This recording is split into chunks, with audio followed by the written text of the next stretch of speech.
बिस्मिल्लाहिर्रहमानिर्रहीम। अस्सलाम वालेकुम नाज़रीन, उम्मीद और दुआ करता हूँ कि आप लोग जहाँ जहाँ पर होंगे खैर व आफियत से होंगे। नाज़रीन, वैसे तो वी ऑल नो दैट कि कल के ब्लॉग के अंदर भी मैंने जिक्र किया कि पाकिस्तान के तमाम स्टेक होल्डर्स जो हैं पॉलिटिकल, वो खैबर पख्तूनख्वा में आर्मी चीफ आसिम मुनीर साहब से मुलाकात की उन्होंने। और वी ऑल नो दैट कि वहाँ पर दहशत गर्दी और एक नई वेव उठ रही है, तो उस पर टारगेटेड ऑपरेशंस भी हो रहे हैं। उस गुफ्तगू के अंदर आर्मी चीफ ने चंद जो सतूर कही हैं, वो सतूर बहुत मीनिंगफुल हैं और मुझे लगता है कि उनके ऊपर बात करना बहुत ज़रूरी है। सेकेंडली, इसी व्लॉग के अंदर आज एजाज चौधरी साहब और पाकिस्तान तहरीक इंसाफ, जमहूरियत, हमारे सियासतदानों की ताकत या औकात का लफ्ज़ बड़ा सख्त हो जाता है, इसलिए लिहाजा मैं ताकत का लफ्ज़ इस्तेमाल करूँगा, उस पर बात करेंगे। तीसरा, शहबाज गिल साहब और डॉक्टर मुईद पीरज़ादा, उन दोनों अशखास के ऊपर, दोनों साहिबान के ऊपर FIRs दे दी गई हैं। इन 2-3 टॉपिक्स के ऊपर आज बात करते हैं। सबसे पहले स्टार्ट कर लेते हैं आर्मी चीफ जनाब आसिम मुनीर साहब के ऊपर। बदकिस्मती की बात है कि पाकिस्तान में मोस्ट रेलेवेंट या मोस्ट पावरफुल शख्सियत जो है, वो इस जमहूरियत के अंदर आर्मी चीफ को समझा जाता है। भी ऐसा ही कि उनके पास पावर फौज के पास इतनी है पाकिस्तान के अंदर कि सबसे पहले रेलेवेंट टॉपिक भी वो बन जाता है, उनकी गुफ्तगू सबसे पहले हमारे व्लॉग्स और टॉक शोज़ का टॉपिक बन जाती है।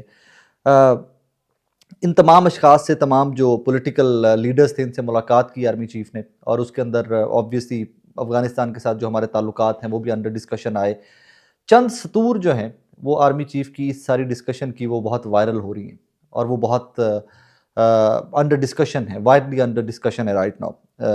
चीफ साहब ने फरमाया, इंसान ख़ता का पुतला है, हम सब गलतियां करते हैं, लेकिन इन गलतियों को ना मानना और उनसे सबक ना सीखना, इससे भी बड़ी गलती है। ये ISPR की प्रेस रिलीज़ है, ISPR के मुताबिक जो गुफ्तगू की आर्मी चीफ ने वो है। अगले ही उन्होंने आगे चलकर उन्होंने ये भी कह दिया कि जनाब, अवाम और फ़ौज के दरमियान एक ख़ास रिश्ता है, इस रिश्ते में किसी खलीज का झूठा बयानिया बुनियादी तौर पर बैरून मुल्क से एक मखसूस एजेंडे के जरिए चलाया जाता है। Obviously he was talking about Pakistan Tehreek Insaf here, जो मेरी अंडरस्टैंडिंग है, I could be wrong but मेरी अंडरस्टैंडिंग ये है। इससे ऊपर वाली जो सतर है, जिसके अंदर वो इंसान खता का पुतला है, और उससे बड़ा गुनाह ये है कि आप, जुर्म ये है या बड़ी गलती ये है कि आप उन गलतियों से कुछ सीखते नहीं हो। इसके ऊपर आई थिंक थोड़ी सी बात करते हैं। मुझे बड़ा अच्छा लगता है कि जब कोई भी बंदा इस तरह की बात करता है, पॉजिटिव बात करता है, कंस्ट्रक्टिव बात करता है कि आगे चलिए, गलतियों को मानिए। आज की गलतियां जो हैं, जो दौरे हाजिर के अंदर 21, 22, 23, 24, 25 के अंदर हुई हैं, इन गलतियों के अंदर बहुत सारे स्टेक होल्डर हैं। इन गलतियों पे हम बात बाद में कर लेंगे।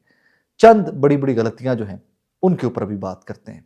जनरल बाजवा ने अपनी रिटायरमेंट से चंद दिन पहले इतराफ़ किया कि फ़ौज, पाकिस्तान की फ़ौज सियासत के अंदर मुदाखलत करती रही है, लेकिन हमने डिसाइड किया है कि हम आइंदा मुदाखलत नहीं करेंगे। फ़ौज इसके ऊपर कौम से माफ़ी मांग ले। पाकिस्तान के अंदर मल्टीपल मार्शल लॉज लगते रहे, अयूब, याया, ज़िया, मुशर्रफ, चलेंगे दुनिया से तमाम लोग, अल्लाह गरी के रहमत करे। लेकिन उनके इन मार्शल लॉज का इस मुल्क की जमहूरियत ने जितनी बड़ी कीमत अदा की है, जितना ज़्यादा सफ़र किया है, उसके ऊपर ये तमाम लोगों की फैमिलीज़ तो नहीं, लेकिन वो तमाम लोग जो इनको, इनके हाथों को मजबूत करते रहे, वो तमाम लोग इस कौम से माफ़ी मांगे। क्योंकि आर्मी चीफ ने खुद से कहा है कि गलती हो जाती है, इंसान खता का पुतला है, और उन गलतियों पर माफ़ी मांग कर हम आगे चल सकते हैं। मुझे बड़ा अच्छा लगता है, बार बार कह रहा हूँ, बहुत अच्छा लगता है कि जब कोई इंसान अपनी गलती कोताही का इदराक होता है, वो उस पर माफ़ी मांग लेते हैं। मैं ज़रा दूर नहीं जाऊँगा, मैं बहुत वो पीछे से बैगेज खींच कर नहीं लेके आऊँगा इस एक स्टेटमेंट के ऊपर। एक चीज़ की इजाज़त मुझे दीजिए, 8 फरवरी के इलेक्शन के ऊपर सियासी जमातें जो एक दूसरे के मद्दे मुकाबले इलेक्शन लड़ रही थी, उनमें इतनी ताकत पॉसिबल नहीं है कि वो एक सियासी पार्टी, एक पॉलिटिकल पार्टी के उम्मीदवारान से कागजात छीनती फिरें, और उनके कहने के ऊपर ROs और वहाँ के पुलिस वाले जो हैं, वो पेपर छीनते पड़े, नॉमिनेशन पेपर वहाँ पर पकड़े जाएँ छीनते हुए। गुजरात का वाक़या आपके सामने है यार, चौधरी परवेज़ इलाही साहब की फैमिली के साथ उनकी ख़वातीन से नॉमिनेशन पेपर्स छीने गए। मैं नहीं कहता, मैं इसमें ज़्यादा डिटेल्स में नहीं जाता, सिर्फ़ बहुत सारी चीज़ें जो पॉलिटिकल पार्टीज़ फ़ौज के ऊपर फेंकती हैं, फ़ौज उनसे बरी-ज़ुबान क्यों नहीं होती? फ़ौज उनको बोले कि भाई we have nothing to do with that, ये पॉलिटिकल पार्टीज़ का लेना-देना था। फेंके नून लीग के ऊपर, फेंके पीपल्स पार्टी के ऊपर, फेंके PTI के ऊपर, ताकि मुझ जैसे लोग बैठकर आप लोगों को ज़रा साइड पे रख के ऊपर इनके ऊपर तनकीद करें। लेकिन क्या करें कि वो जनरल बाजवा की स्टेटमेंट के बावजूद तमाम तर उँगलियाँ जो हैं वो फ़लाँ तरफ चली जाती हैं। जब इरफान सिद्दीकी साहब कह देते हैं कि हमने प्रॉमिस किया था मुज़ाकराती कमेटी की मुलाकात करवाएँगे इमरान खान से, हम नहीं करवा सके, हमारी नाकामी है। राना सनाउल्लाह साहब इससे मिलती जुलती स्टेटमेंट दे देते हैं, तो फिर हमारे जहन में यही आता है कि भाई पाकिस्तान में तो हुकूमत या सबसे ताकतवर जो है फ़ौज ही है। सो इस तरह की स्टेटमेंट्स जब आती हैं कि इंसान ख़ता का पुतला है, तो आर्मी चीफ भी इंसान है, फ़ौज में तमाम भाई हमारे, तमाम बड़े हमारे बुज़ुर्ग, अंकल, आंटियाँ, चचा, चचा जो सारे काम कर रहे हैं, वो भी हमारे बुज़ुर्ग हैं। तो वो भी ख़ता के पुतले हैं। हमारे तमाम सियासतदान जो अंकल आंटियाँ हमारे तमाम सियासतदान हैं, तमाम सहाफ़ी हमारे जो हैं वो भी सियासतदान गलतियों कोताहियों का पुतला है सियासतदानों और फ़ौज की तरह। तमाम लोग अपनी-अपनी गलतियों का इदराक करके आगे चलते हैं। जब तक इदराक नहीं करेंगे, जब तक हम एक-दूसरे से माफ़ी नहीं माँगेंगे, हम आगे नहीं चल सकते। एक चीज़ मेरी ज़ाती रिक्वेस्ट है, आप पॉलिटिकली मोटिवेटेड केसेस इस मुल्क में बनते रहें सियासतदानों के ऊपर, बनाते रहिए, भुगतते रहिए। आज इमरान खान अंदर हैं, कल शहबाज शरीफ अंदर होंगे, नवाज़ शरीफ अंदर होंगे, ज़रदारी साहब अंदर होंगे। पहले भी ये लोग अंदर रह के आए हुए हैं। एक चीज़ के ऊपर मैं तमाम सियासतदानों से दरख्वास्त करूँगा, फ़ौज से दरख्वास्त करूँगा, तमाम लोगों से दरख्वास्त करूँगा, जजेस से इवन दरख्वास्त करूँगा, एक चीज़ के ऊपर प्लीज़ सब मिलकर माफ़ी माँगे और वो इमरान खान से और इस कौम से माफ़ी माँगे। वो सिर्फ एक केस है जिसको मैं ज़ाती तौर पे रिक्वेस्ट करूँगा कि सब लोग उससे माफ़ी माँगे। वो था इद्दत में निकाह केस। इस्लाम की तारीख़ में ऐसा केस कोई नहीं बनाया गया। हमें 1400 साल से ज़्यादा हो गए इस मज़हब को दुनिया में आए हुए। हमने कभी इस तरह का केस नहीं देखा था। वो आपके और मेरे मुसलमान होने पे, आपके और मेरे ज़ाती ज़िंदगियों के ऊपर, आपके और मेरे सोशल फैब्रिक के ऊपर बहुत बड़ा क्वेश्चन मार्क है। उन तमाम चीज़ों के ऊपर ये तमाम स्टेक होल्डर इकट्ठे होकर माफ़ी माँगे, जो लोगों के घरों की चार चादर और चारदीवारी का तकद्दुस पामाल किया गया, लोगों की बेटियों को गिरफ़्तार किया गया, लिबर्टी चौक में ख़वातीन को घसीटा गया और वो फुटेजेस आज तक हॉन्ट करती हैं पाकिस्तानियों को और पाकिस्तान से बाहर बैठे हुए लोगों को। वो एक बच्ची पीटीआई की किसी फैमिली के घर पे रेड हुआ था और एक बच्ची रो रही थी अपनी माँ के साथ खड़ी हुई क्योंकि somebody was slapped in front of that kid. वो फुटेज मुझे हॉन्ट करती है। आई थिंक बहावलपुर या साउथ पंजाब की वो फुटेज थी। मुझे वो फुटेज हॉन्ट करती है। मुझे तारिक मसीह की फैमिली और उस बच्ची की हालत 9th मई के बाद हॉन्ट करती है कि तारिक मसीह वाज़न्ट अ पॉलिटिकल एक्टिविस्ट। उसका सियासत से कोई लेना देना नहीं था। उसको जितना ज़लील किया गया, उस ख़ानदान को जिस कर्ब से गुज़ारा गया, ये वो चीज़ें हैं जो मैं आपके सामने विटनेस हूँ जिनका मैं बयान कर रहा हूँ। इनके ऊपर माफ़ी माँगनी चाहिए, सबको माफ़ी माँगनी चाहिए। बहरहाल फिर भी इस तरह की बातें सुन के बहुत अच्छा लगता है। I hope and I pray कि ये सिर्फ़ अल्फ़ाज़ नहीं हैं, इनके ऊपर एक्ट अपॉन भी किया जाए, इनके ऊपर अमल दरामद भी किया जाए और आने वाले दिनों के अंदर जो तमाम गलतियाँ कोताहियाँ हैं उनको अवॉइड किया जाए और जो माज़ी में हुई हैं, उनके ऊपर माफ़ी माँगी जाए। आगे बढ़े तो आज मुज़ाकरात को लेकर ना पाकिस्तान के अंदर पाकिस्तान तहरीक-ए-इंसाफ और पीएमएलएन के मुज़ाकरात को लेकर ये बड़ी ख़बर है कि हो सकता है इससे कोई ब्रेक थ्रू हो जाए, इससे जमहूरियत की मुस्तहकम हो जाए, मुल्की मसाइल कम हो जाए। सो हम we all are very concerned. इन्हीं मुज़ाकरात को लेकर एक एंगल या एक सिग्नल हम सबको ये मिला कि जनाब एजाज़ चौधरी साहब, सेनेटर एजाज़ चौधरी पाकिस्तान तहरीक-ए-इंसाफ से उनका ताल्लुक़ है। उनके प्रोडक्शन ऑर्डर जारी कर दिए गए हैं। ये वही एजाज़ चौधरी साहब है जिनके बेटे के साथ ऑडियो बड़ी वायरल हुई थी 9th मई के बाद कि यार सब कुछ उन्होंने जला के राख कर दिया एंड एवरीथिंग। उस ऑडियो से कहीं पर भी आप और मैं ये एस्टैब्लिश नहीं कर सकते थे कि एजाज़ चौधरी साहब किसी कॉन्स्पिरेसी या किसी इस सारे मामले का प्लानर थे या वो प्लान करने के अंदर इन्वॉल्व थे। बट उनकी वो ऑडियो वायरल हुई और उसके बाद एजाज़ चौधरी साहब 9th मई से लेकर आज तक जेल के अंदर मुक़य्यद हैं। सेनेटर हैं, उनके प्रोडक्शन ऑर्डर चेयरमैन सेनेट जनाब यूसुफ रज़ा गिलानी साहब ने जारी किए। आज उनको सेनेट में पेश करना था, नहीं किया जा सका। इस्लामाबाद पुलिस गई सेनेटर एजाज चौधरी साहब को लेने और दो डिफरेंट आरा आई कि जनाब कोट लखपत जेल की जो इंतज़ामिया है उन्होंने रिस्पॉन्ड ही नहीं किया, उन्होंने एजाज चौधरी साहब को उनके हवाले नहीं किया। वो कुछ इंतज़ामिया के लोग कुछ ज़रा ये कहते हैं कि जनाब हम तक प्रोडक्शन ऑर्डर पहुँचा ही नहीं गए, तो हम कैसे प्रोड्यूस कर देते एजाज चौधरी साहब को। That is not the debate even. Debate here is कि आपके एमएनएज़ को असेंबली के अंदर से उठा लिया जाता है। अयाज सादिक साहब बेबस होते हैं, कहते हैं कि मुझे तो लगता है रिज़ाइन कर देना चाहिए। कोई एक्शन नहीं होता। यूसुफ रज़ा गिलानी साहब चेयरमैन सेनेट होते हुए, इतने बड़े ओहदे पर फाइज़ होते हुए हुक्म जारी करते हैं, तामील नहीं होती। सुपरिटेंडेंट पुलिस या कोई भी जो रेलेवेंट फैक्टर था या जो फरीक था, वो हुक्म नहीं मानता, उसके ऊपर अमल दरामद नहीं होता।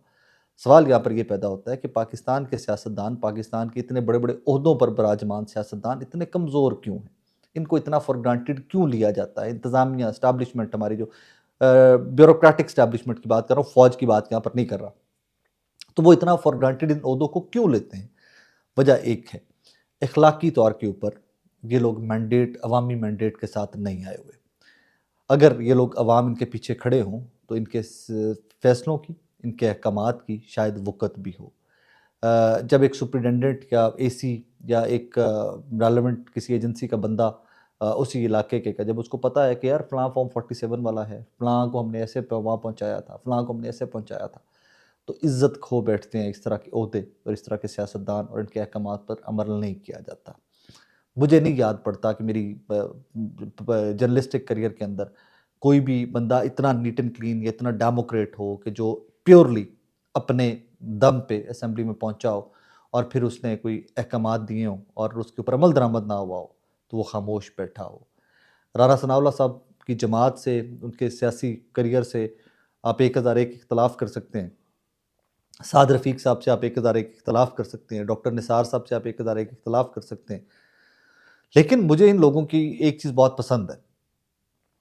8 फरवरी के इलेक्शन में ये लोग नहीं जीते एंड दे एक्सेप्टेड, इन्होंने कंसीड किया, इन्होंने कहा कि हम नहीं जीते जनाब, हम नहीं जाएंगे असेंबलीज के अंदर। तो इस चीज़ की वक़्त है, इस चीज़ की इज्जत है और कल को जब ये जीत कर आएंगे, अगर अवामी मैंडेट के साथ आएंगे तो उस चीज़ की इज्जत होगी। That is how it works. और यही वजह है कि जमहूरियत पाकिस्तान की जो है, ये जब इस्टेब्लिशमेंट के सर पे बैठकर असेंबलीज में पहुंचती है जमहूर पसंद बज़ाहिर सियासतदान, तो फिर इनकी वक़्त या फिर इनकी अहकामात की वक़्त हवा में उड़ा दी जाती है कि भाई हमने तुम्हें पहुंचाया, तुम कौन होते हो हमें हुक्म देने वाले। We made you reach there, हमने ये आप लोगों के लिए पॉसिबल किया है, हमने ये तमाम अरेंजमेंट्स किए हैं, सो साइड पे होकर बैठो, हम जो करेंगे हम बेहतर समझते हैं वो हम कर लेंगे। Anyways I hope and I pray but the day comes कि जब आपकी और मेरी जमहूरियत इतनी पावरफुल हो जाए, एम्पावर्ड हो जाए कि कोई इन शख्सियात में से कोई हुक्म जारी करे तो उसके ऊपर अमल दरामद भी हो। और इसी के ऊपर एजाज चौधरी साहब ने ख़त भी लिखा है, एक आपके और मेरे नाम सबके नाम, 20 माह की कैद में तीसरी मरतबा मुझे हवालाती के तौर पर जेल में मुक़य्यद हुए 20 माह गुजर गए हैं। इन महीनों में 3 मरतबा मेरे सेनेट के प्रोडक्शन ऑर्डर जारी किए गए। पहली मरतबा मई में वज़ीर आज़म राजा परवेज़ अशरफ के ज़रिए, दूसरी मरतबा मार्च 2024 में कायम मकाम चेयरमैन सेनेट मिर्ज़ा अफरीदी के ज़रिए, अब जनवरी 2025 में यूसुफ रज़ा गिलानी साहब के ज़रिए। लेकिन ये तमाशा, फिर एंड में उन्होंने एक जुमला बड़ा खूबसूरत लिख दिया है, कुफ्र का निज़ाम चल सकता है मगर जुल्म का निज़ाम नहीं चल सकता। और आगे वो लिखते हैं, फिर ये कहते हैं कि ट्वीट सख्त कर दी। ये सवालात हैं, पाकिस्तान की जमहूरियत में, तारीख़ में इनके जवाब मांगे जाएंगे और बदकिस्मती की बात है कि मौजूदा दौर के सियासतदानों के पास इन सवालात का कोई जवाब नहीं होगा। Finally, third story of this vlog, doctor उम्मीद पीरज़ादा एक सहाफ़ी, बहुत अच्छा काम करते रहे, प्रो एस्टैब्लिशमेंट रहे, फ़ौज के साथ काम करते रहे, बहुत बड़े बड़े काम करते रहे, आंखों का तारा होते थे किसी ज़माने में। और फ़ौज ही के एस्टैब्लिशमेंट ही के आंखों का तारा होते थे किसी ज़माने के अंदर। इमरान खान साहब वाला दौर इक़्तिदार, उससे पहले प्राइम टाइम के शोज़ होस्ट करते रहे, पाकिस्तान के बड़े चैनल्स में काम करते रहे, बड़े सहाफ़ी थे। फ़ॉरेन पॉलिसी पे ग्रिप रखने वाले सहाफ़ी पढ़े लिखे लोगों में आते हैं। डॉक्टर शहबाज गिल साहब एक सियासतदान हैं, बदतरीन वक्त भी उन्होंने पाकिस्तान के अंदर देखा व्हेन ही वाज इम्प्रिजन्ड, जब मुक़य्यद थे। उसके बाद वो अमेरिका चले गए। गालिबन डॉक्टर उम्मीद पीरज़ादा भी अमेरिका चले गए। जिस इदारे से या जिन लोगों से आपको बहुत प्यार होता है, उनकी जानिब से जब आप टारगेट किए जाते हो, जब आप विक्टिम बनते हो, तो शायद आप उतने ही हर्ट भी होते हो। यही वजह है इमरान रियाज़ खान साहब, मुईद पीरज़ादा साहब, साबिर शाकिर साहब और शहबाज गिल साहब एक पॉलिटिशियन होते हुए, और वजाहत मसूद खान साहब, ये तमाम लोग पाकिस्तान से बाहर। ये वहाँ से बैठकर डिजिटल मीडिया के ऊपर काम कर रहे हैं, व्लॉग्स करते हैं, ट्वीट्स करते हैं, इनकी वीडियोस टिकटॉक के ऊपर बड़ी वायरल होती हैं। आज इन दोनों साहिबान के ऊपर पर्चा दे दिया गया, रियासत मुखालिफ बयानिया बनाने का पर्चा दे दिया गया। दोनों एफआईआर मेरे फ़ोन के अंदर मौजूद हैं। एक के ऊपर एफआईआर 4 बजे हुई है आज 14 तारीख को, एक के ऊपर 4:30 बजे हुई है, एफआईए ने एफआईआर दे दी। ये दोनों अशखास पाकिस्तान के अंदर मौजूद नहीं हैं, इनको गिरफ्तार नहीं किया जा सकता because they are not in Pakistan. Obviously आप इसमें इंटरपोल को भी इन्वॉल्व नहीं करेंगे कि इतने बड़े कोई क्रिमिनल नहीं है, कि ये कोई डकैत नहीं है। यहाँ पर प्रॉब्लम ये है कि जब आप एफआईआर देंगे इनके ऊपर, जब आप इनको टारगेट करेंगे, तो फिर ये मज़ीद जहर उगलेंगे, ये मज़ीद जहर, इनको मज़ीद हर्ट होंगे। ज़रूरत किस चीज़ की है? जहाँ पर ये तनकीद करते हैं, उन पॉइंट्स को एड्रेस कीजिए, अपने एक्शंस से उन पॉइंट्स को एड्रेस कीजिए। मे बी वो अपने जज्बात के अंदर बहुत सारी चीज़ें गलत कह जाते हो, मैं बहुत सारी चीज़ों से मुत्तफ़िक नहीं होता डॉक्टर उम्मीद पीरज़ादा साहब की और शहबाज गिल साहब की, मैं बहुत सारी चीज़ों से इनके मुत्तफ़िक नहीं होता, लेकिन मैं उनके पेन से डिनाई नहीं कर सकता, मैं उनके दुख दर्द से ये नहीं कह सकता, इनकार ही नहीं हो सकता कि ये सिर्फ बैठे हुए पैसों के लिए कर रहे हैं। मैं ये नहीं कह सकता। बहुत सारे लोग ये कहते हैं उनके बारे में कि यूट्यूब सिर्फ पैसों के लिए, मैं नहीं कह सकता। मुझे आइडिया है कि शहबाज गिल ने कितना करीब रहकर वज़ीर आज़म इमरान खान के काम किया हुआ जब ही वॉज प्राइम मिनिस्टर। मुझे आइडिया है कि शहबाज गिल डॉक्टर उम्मीद पीरज़ादा कितने कनेक्टेड सहाफ़ी थे, वो किस लेवल पे उनके कनेक्शंस और किस लेवल पे उनकी रसाई थी। तो यार कुछ तो ऐसा हुआ है कि ये लोग इतने दुख दर्द का विक्टिम बने हैं, ये टारगेट हैं कि ये इतने हर्ट हैं कि ये तब कुछ लिमिट्स जर्नलिस्टिक नॉर्म्स भी डॉक्टर मीरज़ादा क्रॉस कर जाते हैं और कुछ लिमिट्स शहबाज गिल साहब सियासतदान होने की क्रॉस कर जाते हैं। उन लिमिट्स को या उन पेन्स को एड्रेस क्यों नहीं किया जाता, उसके ऊपर क्यों बात नहीं की जाती, क्यों उनको छोड़ दिया गया है कि ठीक है तुम अमेरिका में हो तो तुम अमेरिका में हो, और क्यों बार बार बैठ कर ये कहा जाता है कि बॉर्डर के पार बैठे हुए लोग प्रोपोगंडा करते हैं। इनके प्रोपोगंडा को एड्रेस करें। आप सियासी पार्टियां हैं, आप स्टैब्लिशमेंट हैं, आपके पास बहुत सारे सोर्सेज हैं। अगर ये आपको लगता है कुछ गलत बात कर रहे हैं तो उसको एड्रेस आप क्यों नहीं करते। पाकिस्तानी 25 करोड़ की पॉपुलेशन है, इसमें बहुत पढ़े लिखे लोग मौजूद हैं। उनको फैक्ट्स जब उन तक पहुंचते हैं तो दे अंडरस्टैंड द फैक्ट्स। ऐसा नहीं है कि वो झूठ झूठ झूठ सिर्फ सुनना चाहते हैं। नो, ये झूठ नहीं सुनना चाहते। दैट इज द रीजन कि जिन लोगों के ऊपर इल्ज़ाम है कि इन्होंने माजी में चोरियां की हैं और आज वो कहते हैं कि हम सबसे ईमानदार और सबसे साफ सुथरे सियासतदान हैं, तो लोग उनकी बात नहीं सुनते। लोग झूठ नहीं सुनना चाहते। जहां पर आपको लगे कि ये लोग गलत कर रहे हैं उनके ऊपर एफ मत दीजिए, उनको एड्रेस कीजिए। और अगर आप एफ पाकिस्तान के अंदर दे भी देते हैं तो आप क्या कर लेंगे, क्या बिगाड़ लेंगे उनका। So let sanity prevail for once. एक दफ़ा कुछ बैठकर ठंडे दिमाग स्टैब्लिशमेंट के, फौज के, ब्यूरोक्रेसी के, सियासतदानों के तमाम लोग बैठकर एक दफ़ा डिसाइड करो what do you want out of this country and us. आप अवाम से क्या चाहते हो। अवाम बाकी में गुर्बत महंगाई पिस रहे हैं। हमारे इश्यूज़ बहुत मुख्तलिफ हैं शहबाज गिल साहब और डॉक्टर मुईद पीरज़ादा की FIR से। यहाँ पर अनएम्प्लॉयमेंट है, यहाँ पर गुर्बत है, हमारे बॉर्डर्स अनसेफ है, हमें खैबर पख्तूनख्वा और बलूचिस्तान की फ़िक्र है, हिंदुस्तान की फ़िक्र है कि हमारे बॉर्डर्स हिंदुस्तान, ईरान, अफ़गानिस्तान के साथ साथ हैं। हमारे इश्यूज़ वो भी हैं। हमारे इश्यूज़ जमहूरियत की नातवाना होना भी है। इस मुल्क के अंदर वो नहीं होता कि जो मैं चाहता हूँ।